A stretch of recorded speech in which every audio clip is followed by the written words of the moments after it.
নমস্কার বন্ধুরা, আশা করি তোমরা সবাই খুব ভালো আছো। শিপ্রা ঘোষ অফিসিয়ালে তোমাদের সকলকে স্বাগত জানাই।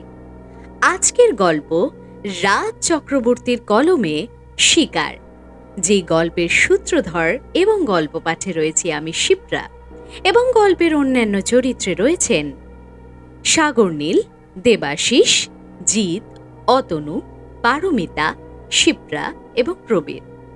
শুরু হচ্ছে আজকের গল্প শিকার। চওড়া বেঞ্চটার একপাশে চুপ করে বসেছিলেন বিক্রমবাবু। উল্টো দিকের চেয়ারে বসে পল্লব তাকিয়েছিল তার দিকে। পাশে আরও কয়েকজন ছড়িয়ে ছিটিয়ে বসেছে। দরজার কাছে দাঁড়িয়ে তখনও হাত পা নেড়ে উত্তেজিতভাবে কথা বলছে সুব্রত। রাস্তার অবিরাম গাড়ির আওয়াজে তার কিছু শোনা যাচ্ছে, বাকিটা সেই আওয়াজে মিশে যাচ্ছে বাইরের ধূলিকণায়। এই পার্টি অফিসটা নতুন তৈরি হয়েছে, এখনো সেভাবে গুছিয়ে বসা হয়নি। কয়েকটা প্লাস্টিকের চেয়ার, দুটো ছোট টেবিল আর খানতিনেক লম্বা কাঠের বেঞ্চ। মাথার উপরের পাখাটাও শৈবাল ডেকোরেটার্স থেকে ধার করে লাগানো হয়েছে। পল্লব তাকিয়েছিল বিক্রম বাবুর দিকে। লোকটাকে পড়বার চেষ্টা করছে সে। মুখ দেখে বোঝা যাচ্ছে ভদ্রলোক বেজায় চটে রয়েছেন।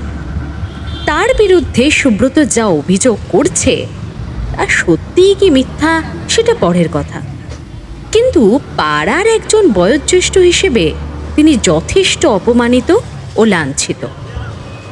সুব্রতকে প্রায় ঠেলে ঘরে ঢুকে এলো বলাই। ওর বাবার চায়ের দোকান পার্টি অফিসের ঠিক উল্টো দিকে। প্রতি ঘন্টায় ঘন্টায় ওর কাজ হলো এখানে ফারমাইশ মতো চা পৌঁছে দেওয়া। এবারেও সেই কারণেই তার আগমন। সুব্রত ধাক্কা খেয়ে ভ্রু কুঁচকে তাকিয়ে বলাইকে দেখে খুশিতে ঝলমল করে উঠল। খপ করে তার হাতটা চেপে ধরে বলল, এই বলাইকে জিজ্ঞেস করুন পল্লবদা, ও জানে, বলাইও দেখেছে। হাতের চাপে বড় প্লেটে সাজিয়ে রাখা চায়ের কাপগুলো আরেকটু হলেই উল্টে যাচ্ছিল। বলাই নিপুণ দক্ষতায় পাশ কাটিয়ে সেটা বাঁচিয়ে দিল। তারপর অবাক চোখে সুব্রতর দিকে তাকিয়ে বলল, আমি আবার কি দেখেছি? মায়েরই বলছি, আমি কিছু দেখিনি। চায়ের লাইনে সবার আগে থাকে প্রশান্তবাবু। তিনি যথারীতি লাফিয়ে উঠে একটা কাপ তুলে নিয়ে আবার চেয়ারে বসে পড়লেন। তারপর বেশ কায়দা করে গরম চায়ে শুরু করে একটা চুমুক দিয়ে বললেন, বলাই, তুই এই দাদুটাকে চিনিস? কেন চিনব না? উনি বিক্রম বাবু তো, আমরা বিড়াল দাদু বলে ডাকি। কেন বলিস? বাড়ে ওনার বাড়িতে যে অনেক বেড়াল। কটা বিড়াল? তা অন্তত খান দশেক তো হবেই। অত বিড়াল কি করে রে? কেন, পোষা তো সব। দাদুর পায়ে পায়ে সারাদিন ঘোরে। ওদের না খাইয়ে দাদু নিজে কোনদিন খায় না, আমি দেখেছি। এবার বল সুব্রত, যে লোক বাড়িতে 10-10টা বিড়াল পোষে, তার খাওয়া দাওয়ার যত্ন করে, সে কি করে কাজ করতে পারে? সুব্রত একটু থমকে গেল। এই সময়টা বলাইয়ের দম নেবার সময় নেই। সে চায়ের কাপগুলো কোনো মতে নামিয়ে প্লেটটা নিয়ে দৌড় দিয়েছে বাইরে। সুব্রত তাকিয়ে রইল তার চলে যাওয়ার পথের দিকে। অভিযোগটা সুব্রতই এনেছে। সকালে পার্টি অফিস খোলার সাথে সাথে স্থানীয় নেতাদের কানে খবরটা তুলেছে সেই। কাল রাতে সে বিক্রম সেনকে বিড়াল খুন করতে দেখেছে। নৃশংসভাবে শাবল দিয়ে মাথা থেতলে দিতে দেখেছে চোখের সামনে। খবরটা শুনে কেউই বিশ্বাস করে না। এই অঞ্চলে বিক্রমবাবু একজন পশুপ্রেমী হিসেবে পরিচিত। বিশেষ করে একমাত্র মেয়ের মৃত্যুর পর তার পশুপ্রেম আরও বেড়েছে। মেয়ে মারা যাওয়ার পর থেকেই স্ত্রী অসুস্থ। ঘরের ও বাইরের বেশিরভাগ কাজ তিনি নিজের হাতেই করেন। মৃদুভাষী ও সদালাপী বিক্রমবাবুর সাথে পাড়ায় সকলেরই সদ্ভাব রয়েছে। কাজেই এমন একজন মানুষের নামে এরকম একটা অভিযোগ মেনে নেওয়া একটু কষ্টের বই কি। সুব্রতর অভিযোগেই সন্ধ্যাবেলা ডেকে পাঠানো হয়েছে বিক্রমবাবুকে। তিনি এসে অবধি কোনো কথাই বলেননি, চুপ করে শুধু বসে রয়েছেন। তার বিরুদ্ধে আনা অভিযোগ তাকে ঘিরে পার্টি অফিসের তিনি এসে অবধি কোনো কথাই বলেননি, চুপ করে শুধু শুনছেন তার বিরুদ্ধে আনা অভিযোগ আর তাকে ঘিরে পার্টি অফিসের মাথাদের বাক্যালাপ। পল্লব এতক্ষণ চুপ করে বসেছিল, এবার উঠে দাঁড়িয়ে বলল, সুব্রত, তোমার কোথাও বোধহয় ভুল হচ্ছে। রাতের অন্ধকারে কি দেখতে কি দেখেছ? তাছাড়া যদি কাকু বিড়াল মেরেও থাকেন, বডিটা কোথায়? বডিটা সুব্রত মাথা চুলকাতে লাগলো। সত্যি বিড়ালের বডিটা পাওয়া যায়নি কোথাও। কাকুকে ছোটবেলা থেকে আমরা দেখছি। তুমি এ পাড়ায় এসেছো বছর 3। তোমার থেকে ওনাকে আমরা অনেক ভালো চিনি। এ নিয়ে বেশি জল ঘোলা করো না, তুমি এখন আসতে পারো। আমতা আমতা করে সুব্রত বাইরে চলে গেল। পল্লব বিক্রমবাবুর সামনে গিয়ে বলল, কাকু কিছু মনে করবেন না, সুব্রতর অভিযোগের কারণেই আপনাকে ডেকে আনতে হয়েছিল, সামনাসামনি বসিয়ে ব্যাপারটা মিটিয়ে দেওয়ার জন্য। বিক্রমবাবু মাথা নিচু করে বসেছিলেন, মুখটা সামান্য তুলে বললেন, ঠিক আছে পল্লব, মনে করার কিছু নেই। সুব্রত হয়তো অন্য কারোর সাথে আমাকে গুলিয়ে ফেলেছে, হতেই পারে, কিন্তু ও আমাকে সরাসরি বলতে পারতো। সামনে ইলেকশন, শুধু শুধু তোমাদের সময় নষ্ট করলো, নিজেও অপদস্থ হলো। আসলে তোমাদের এই নতুন জেনারেশনটা। কথা মাঝপথেই শেষ করলেন বিক্রম মুখোপাধ্যায়। পল্লব চেয়ারে বসে একটু উসখুস করছিল, অনেকক্ষণ সিগারেট খাওয়া হয়নি। বয়স্ক মানুষের সামনে ধরানোও যায় না। একটু ইতস্তত করে বলল, আপনি কি একা যেতে পারবেন, না কাউকে বলবো এগিয়ে দিতে? না না, আমি একাই যেতে পারবো, তোমরা তোমাদের কাজ করো। হ্যাঁ, কাকিমা ভালো আছেন? ওই আর কি, এই বয়সে যেমন থাকা, তোমরা জানো তো সবই। বিক্রমবাবু উঠে দাঁড়ালেন। অনেকক্ষণ এক নাগারে বসা থেকে উঠে দাঁড়াতে গেলে আজকাল মাথাটা একটু টলে যায়। দেওয়াল ধরে সামলে নিলেন নিজেকে। ধীর পায়ে দরজার দিকে এগিয়ে গিয়ে মাথাটা আলতো করে ঘুরিয়ে বললেন, মিনুর ব্যাপারটা আর কিছু হলো না, তাই না? সবই নিয়তি। আচ্ছা, চলি। চায়ের দোকানে গোমরা মুখে বসেছিল সুব্রত। পার্টি অফিস বন্ধ হয়ে যাওয়ার পর এদিকে রাস্তাঘাটও ফাঁকা হয়ে যায়। বলাইকে সন্ধে থেকে আর দেখতে পাচ্ছে না সুব্রত। ওকে ধরবে বলেই সে বসে আছে এতক্ষণ। ওর বাবা বলেছে ছেলে বাড়ি চলে গেছে, আজ আর আসবে না। কিন্তু সুব্রত জানে বলাই আশেপাশেই কোথাও আছে। বাবার দোকান বন্ধ হওয়া পর্যন্ত রোজ সে এখানেই থাকে। এরপর সে বন্ধুদের সাথে আড্ডা দেবে আরও কিছুক্ষণ, তারপর বাড়ি। ঘড়ির কাঁটায় 9টা ছাড়িয়েছে। সুব্রতর মাথা টনটন করছে। আজকের গোটা দিনটা এত বাজে কাটলো। কাল রাত থেকে পরপর ঘটনাগুলো সাজাবার চেষ্টা করছিল সে। কাল রাতে খাওয়ার শেষে অন্য দিনের মতোই সিগারেট ধরিয়ে রাস্তায় একটু পায়চারি করছিল। হাঁটতে হাঁটতে চলে গিয়েছিল বাড়ির পিছনের পার্কটার কাছে। জায়গাটা একটু অন্ধকারাচ্ছন্ন, লাইট পোস্টের আলোগুলো কোনো কারণে জ্বলেনি। হঠাৎ মনে হলো কেউ দূর থেকে হন হন করে এগিয়ে আসছে পার্কটাকে লক্ষ্য করে। অন্ধকার একটু সয়ে এসেছে তখন চোখে। লোকটা চলে এসেছে আরো কাছে, এক হাতে একটা বস্তা আর অন্য হাতে একটা লম্বা লাঠি। নিজেকে একটা গাছের আড়ালে সরিয়ে নিয়েছিল সুব্রত। পার্কের কাছে এসে লোকটা নিচু হয়ে বস্তার মুখটা খুলে দিল। একটা বিড়াল লাফ দিয়ে বাইরে থেকে ডেকে উঠল। চকিতে লোকটা হাতের লাঠিটা সজোরে বসিয়ে দিল বিড়ালটার মাথায়। চটের বস্তাটার ওপরে মুখ থুপড়ে পড়ল বিড়ালটা। অন্ধকারে সুব্রত বুঝতে পারল ওটা লাঠি নয়, বেশ মোটা একটা লোহার শাবল। আর্ত চিৎকার করে ছুটে পালাতে চাইল বিড়ালটা, কিন্তু ততক্ষণে অন্তত দুবার নেমে এসেছে সেই ধাতব ষষ্ঠী। মাথাটা থেতলে রক্ত ছিটকে পড়ল আশেপাশে। প্রচন্ড আক্রোশে গর্জে উঠল লোকটা। অন্ধকারেও যেন তার চোখ জ্বলছে। শেষবারের মতো হিক্কা তুলে সামান্য কেঁপে উঠে স্থির হয়ে গেল বিড়ালটা। পকেট থেকে একটা টর্চ বের করে আলো জ্বালল লোকটা।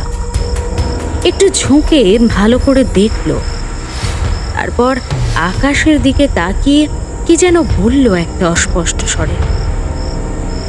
ছোট টর্চটার আলোয় এক মুহূর্তের জন্য আলো আধারিতে মুখটা আবছা দেখতে পেয়েছিল সুব্রত। আবার সব অন্ধকার। সুব্রত হঠাৎ অনুভব করলো তার জামার পিছনটা কে যেন চেপে ধরেছে। ভয়ে একেবারে শিউরে উঠল সে। কোনো মতে পিছনে তাকিয়ে দেখলো বলাই হয়তো বাড়ি ফিরছিল। বলাই হাত ধরে টেনে সরিয়ে নিল সুব্রতকে। দুজনে প্রায় দৌড়ে সুব্রতর বাড়ির কাছে ফিরে এলো।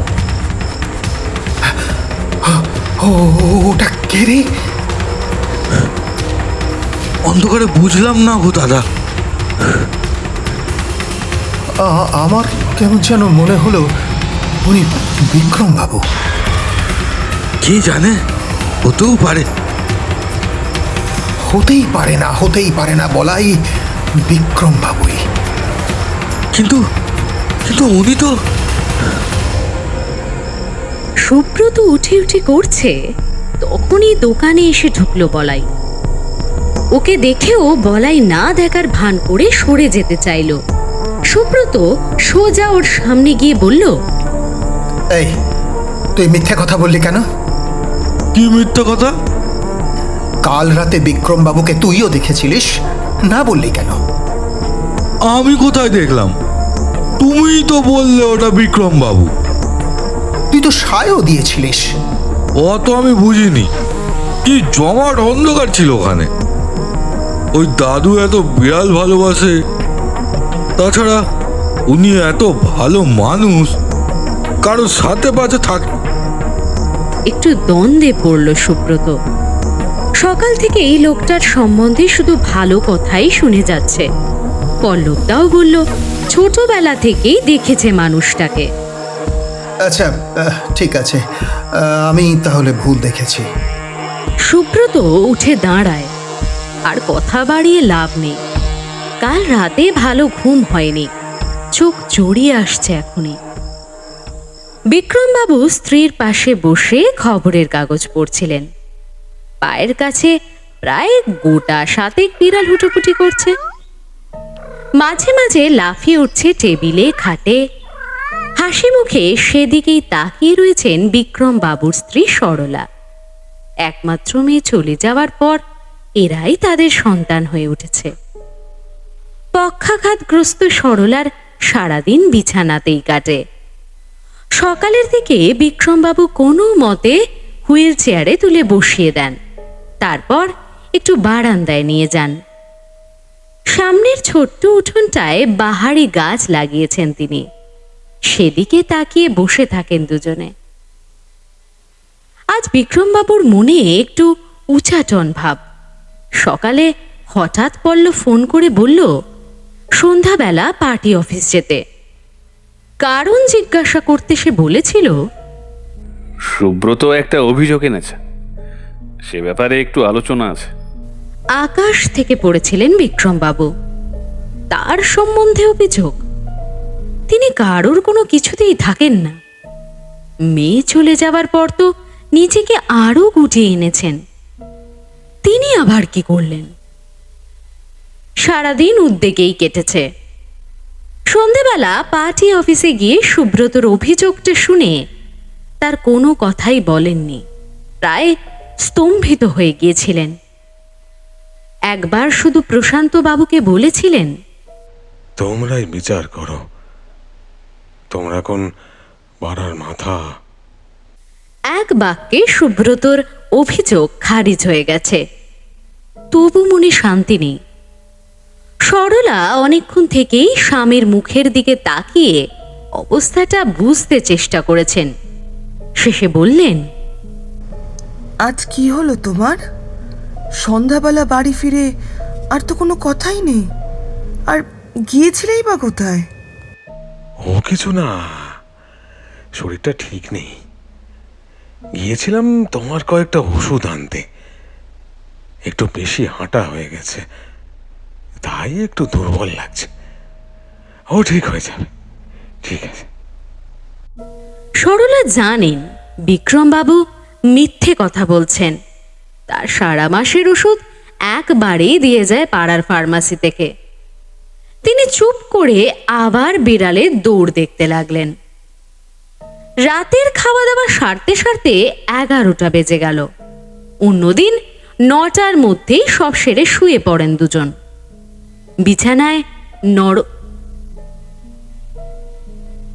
বিছানার নরমে চোখ যেন আপনা থেকেই ক্লান্তিতে বুঝে এলো। পাশের ঘরে পোষা বেড়ালগুলোকে একসাথে রাখা হয়। তারা এখন ঘরময় হুলুস্থুলু করছে। যদিও এই আওয়াজে ভালোই লাগে বিক্রমবাবুর। নিজের মেয়ের জায়গা নিয়েছে ওরা। ওই ঘরটাও মেয়েরই ছিল। ওদের লাফালাফির আওয়াজ শুনতে শুনতে গভীর ঘুমে হারিয়ে গেলেন তিনি। 1 সপ্তাহ পর বাজারে বিক্রমবাবুর সাথে মুখোমুখি দেখা হলো সুব্রতর। অপ্রস্তুত সুব্রতর দিকে নরম চোখে তাকিয়ে বিক্রমবাবু মৃদু হাসলেন। সুব্রত পাশ কাটিয়ে চলে যাবে ভাবছিল, কিন্তু বাধ্য হয়ে দাঁড়াতে হলো। ভালো আছেন? এই চলছে। তোমার সব ঠিক আছে? হ্যাঁ। চলো একটু বসা যাক। চা খাবে তো? মানে আমার তো অফিস বের হতে হবে। আপনি বরং। বেশিক্ষণ নয়, 5 মিনিট লাগবে। এসো এসো।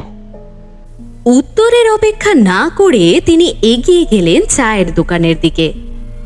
গরম চায়ের গ্লাস হাতে নিয়ে আলতো চুমুক দিলেন বিক্রমবাবু। তারপর সুব্রতর চোখে চোখ রেখে বললেন, এবার বলো তো, সেদিন তুমি কি দেখেছিলে? আমাকে দেখেছিলে তুমি? সরি, মানে অন্ধকারে আমি ঠিক। না না, আমাকে দেখেছিলে মনে হলো কেন? কেন জানি না, কিন্তু আপনার মতোই মনে হয়েছিল আমার। এটা তো চিন্তার কথা। আমার মতন কাউকে যদি দেখা যায় এমন জঘন্য কাজ করতে, সেটা তো ঠিক কথা নয়। আমার মনের মধ্যে ওই কথাটা কয়েকদিন ধরেই ঘুরছে জানো। আমারই ভুল মেসমশাই। আপনি এত বেড়াল ভালোবাসেন, কেন যে আপনার কথা আমার মনে এলো। আমি তেমন একটা বাড়ির বাইরে যাই না আজকাল, বয়স হচ্ছে তো। আর তোমার মাসিমাকেও একা রেখে কোথাও যাওয়া যায় না। আমার ঘটনা তুমি সব জানো নিশ্চয়ই। সুব্রত কিছুটা জানে, সবটা নয়। শুনেছে এনাদের একমাত্র মেয়ের মৃত্যুর কথা। মাথা নেড়ে সে বলল, হ্যাঁ, শুনেছি কিছু কিছু। একদিন এসো আমাদের বাড়ি, সব বলবো তোমায়। তোমারও তো মেয়ে আছে, তুমি বুঝবে। কাল তো রবিবার, কালই এসো না। বিক্রমবাবু চায়ের গ্লাসটা শেষ করলেন, তারপর হেসে বললেন, দেখো, ঠিক 5 মিনিট লাগলো। আজ চলি, হ্যাঁ? কাল সন্ধেবেলা এসো, তোমার মাসিমাও খুব খুশি হবেন। আচ্ছা। বাজারের ভারী ব্যাগটা হাতে তুলে হাঁটতে শুরু করলেন লম্বা মানুষটা। সুব্রত এক দৃষ্টে তাকিয়ে রইল সেই দিকে। বিক্রমবাবু ডান দিকে সামান্য ঝুঁকে চলেন। সেদিনের লোকটাও কি একটু ঝুঁকে হাঁটছিল? ঘড়ির দিকে তাকিয়ে লাফিয়ে উঠল সুব্রত। ওরে বাবা, 9:10 বেজে গেল। আজ নিঘাত লেট। রবিবার ঘরের নানান কাজে দিনটা কোথা দিয়ে যে চলে যায় টেরই পাওয়া যায় না। তার উপর দুপুরে একটু ভালো মন্দ খাওয়া হয়েছে। টিভি দেখতে দেখতে ঘুমিয়ে পড়েছিল সুব্রত। মেয়ে পিউরটাকে তখন ধরফর করে উঠে বসল। তখন বাইরে অন্ধকার, সারা শরীরে আলসেমি জড়িয়ে রয়েছে, হালকা শীতের আমেজ। এক কাপ চা খেয়ে অনিচ্ছা সত্ত্বেও কোনো এক অমুক টানে বিক্রমবাবুর বাড়ির পথ ধরল সুব্রত। বাড়ির পিছনের পার্কের দিকটা দিয়ে গেলে শর্টকাট হয়। একটু দোনোমনো করে সেই দিক দিয়েই এগিয়ে গেল সে। সবে 8টা বাজে, এখন কিছু হবে না। যদিও রবিবারের জন্য এরই মধ্যে রাস্তাঘাট বেশ শুনশান হয়ে গেছে। রাস্তার মোড়টা ঘুরতেই মাথাটা গরম হয়ে গেল সুব্রতর। আজও আলোগুলো জ্বলেনি। দূরে পার্কের রেলিংটা আবছা দেখা যাচ্ছে। রাস্তাটা সরু বলে সচরাচর কোনো গাড়ি আসে না। চোখ কুঁচকে দৃষ্টি একটু পরিষ্কার করে নিতে চাইল সুব্রত, আর তখনই দেখতে পেল পার্কের কাছে একজন লম্বা মানুষ দাঁড়িয়ে আছে। তার এক হাতে একটা মুখ বন্ধ বস্তা, অপর হাতে লম্বা লাঠি জাতীয় কিছু। সুব্রত থমকে দাঁড়িয়ে গেল। পকেটে হাত দিয়ে বুঝল মোবাইল টানতে সে ভুলে গেছে। ঠান্ডা শীতল একটা স্রোত নেমে এলো তার মাথা থেকে পা পর্যন্ত। দূরে ছায়ামূর্তিটা তার দিকেই যেন তাকিয়ে অনড়ভাবে দাঁড়িয়ে রয়েছে। নিজের কর্তব্য ভুলে গেল সুব্রত।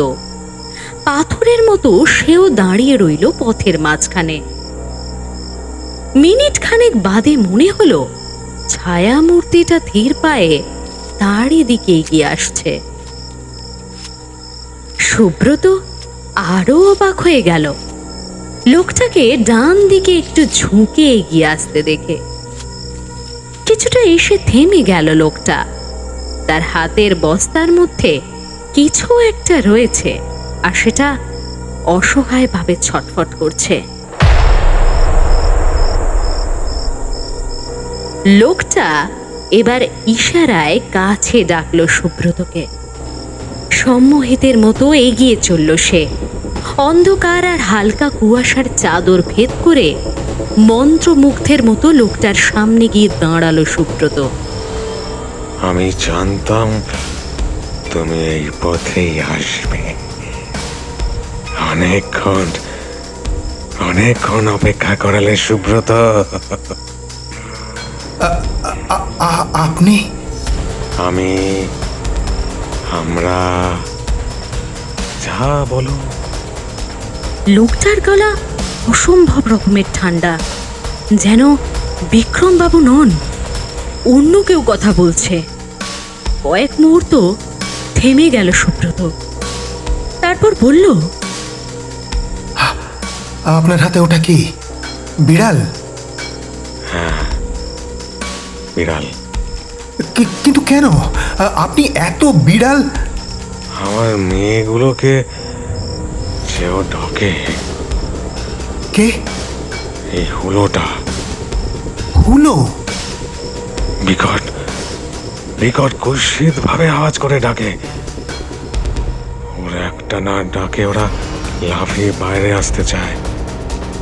আমি আমি অনেক চেষ্টা করেও যে থামাতে পারি না। কিন্তু কিন্তু কেন? কেন এমন করেন?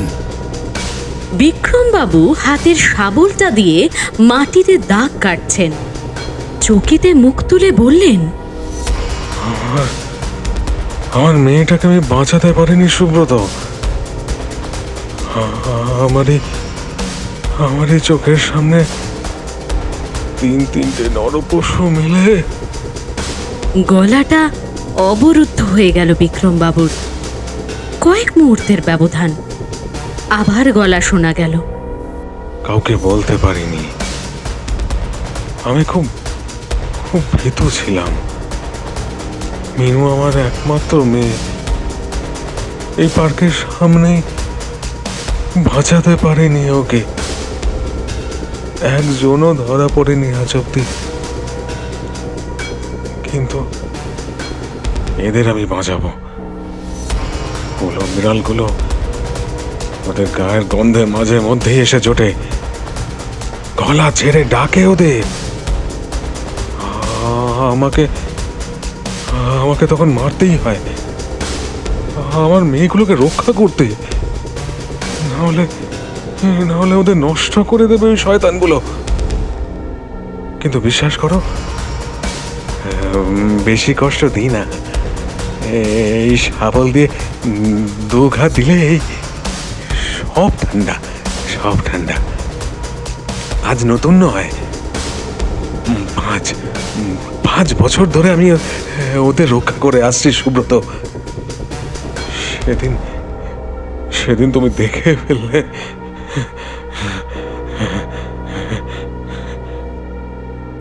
একটানা কথা বলে হাঁপাতে লাগলেন বিক্রমবাবু। স্তম্ভিত হয়ে গেল সুব্রত। এও কি সম্ভব?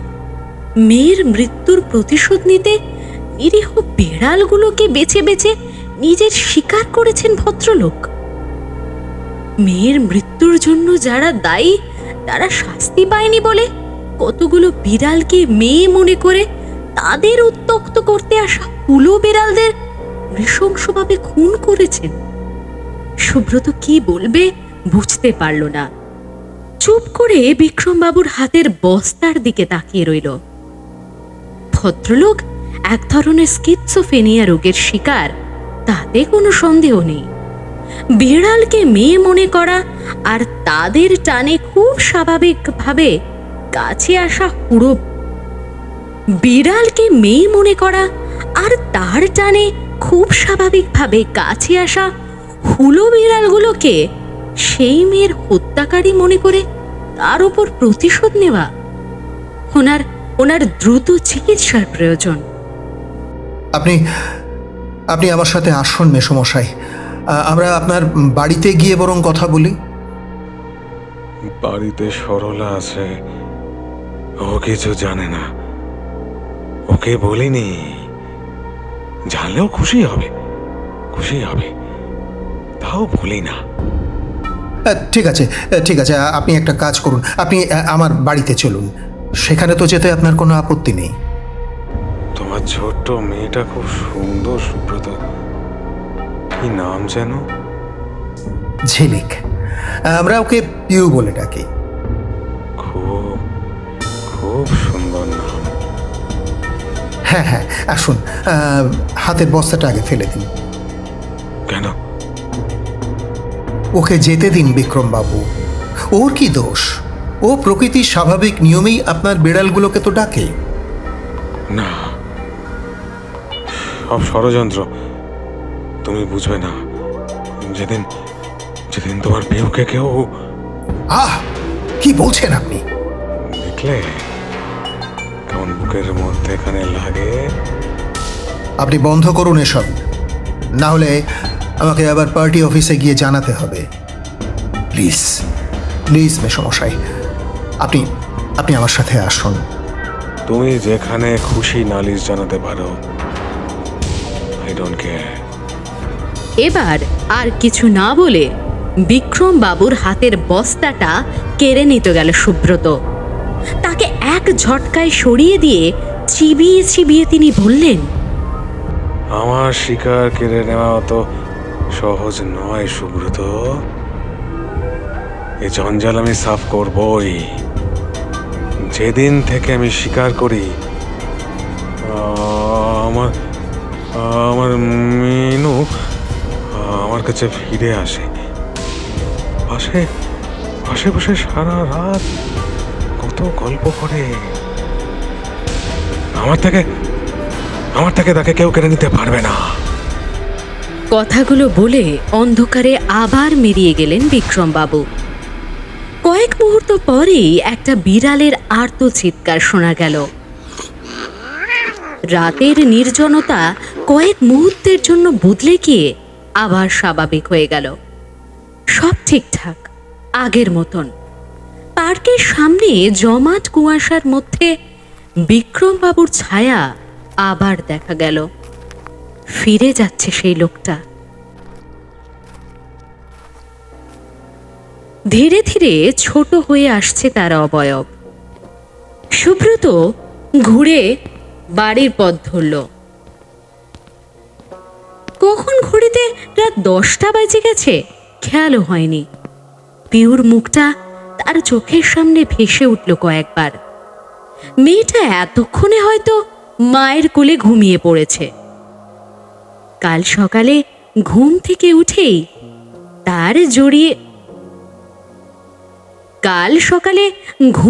উঠেই তার গলা জড়িয়ে ধরে বলবে, বাপি, কাল রাতে কখন এলে?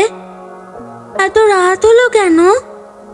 এতক্ষণ জমতে থাকা সমস্ত রাগ, ভয়, ক্রোধ, আক্রোশ, দুশ্চিন্তা দূর হয়ে গেল সুব্রতর মন থেকে। বাড়িতে গিয়ে তার পিউর ঘুমন্ত মুখটা তো সে দেখতে পাবে। শান্তিতে নিশ্চিন্তে ঘুমোচ্ছে তার মেয়েটা।